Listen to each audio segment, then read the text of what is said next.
And now to a closer look at some of the mental health issues Asian American youth are struggling with. A recent study conducted by the Asian American Foundation called Beyond the Surface found higher than average depression and suicide rates for members of that community. I sat down with the study's authors and some young people to understand why.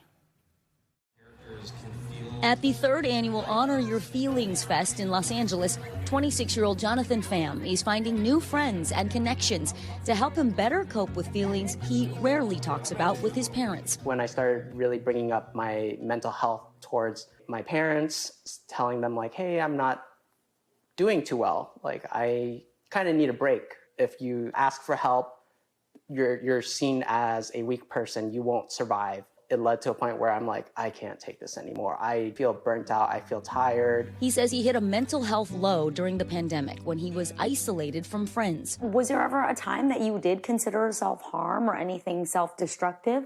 Yeah, I actually did. I was raised by my mother, and I brought it up to her saying, hey, I feel like I want to commit self-harm. And my mother's reasoning was to go ahead, do it. It baffled me at the time. Were you hurt by that? Yeah, I was hurt. Jonathan's feelings are reflected in a recent study by the Asian American Foundation called Beyond the Surface. We didn't really know kind of how alarming the numbers were going to be. TAF CEO Norman Chen says 30% of Asian American youth ages 14 to 25 say they've either planned or attempted suicide. We hear the stories about Asian American, Native Hawaiian, Pacific Islander youth taking their lives. Then to actually see that statistic, that suicide is the leading cause of death for our community, it's very, very concerning. Study authors say while nearly 70% of respondents described their mental health as good or excellent, 48 scored above the threshold for moderate or severe depression. We need to look at systemic factors, looking at root causes of what might be going on with young people that leads to this kind of mental health and stress. Carrie Zhang started the nonprofit Asian Mental Health Project to help her peers and herself find support and culturally competent treatment. When I started Asian Mental Health Project, I was feeling so alone. Growing up, I was not allowed to talk about my feelings,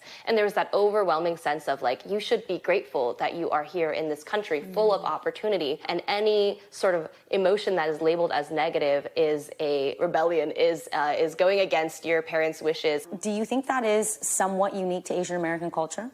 Yes, there is, of course, the cultural barrier, the cultural stigma, growing up not being able to talk about mental health, but there also is language barrier. The way we view mental health is oftentimes in a Western lens, which means you have to essentially double translate it to your family, and so it makes it really hard to communicate about these issues. But that communication is key. Carrie says families play an important role in the healing, too. What advice would you give to parents who are watching, who want to be there for their kids, but didn't have that kind of support growing up and don't know where to start? So meet your kid where they are at and listen to understand and not necessarily listen to respond. Jonathan has now been working with a therapist for the last year. He hopes sharing his story will encourage other young people to seek help when they need it. What advice would you have for young people who see themselves in you? My advice would be to really not neglect your mental health, just because there are so many things that are going to be in your life that's going to bring you up and down. You should really understand who you are, why you're here, and the journey that's ahead.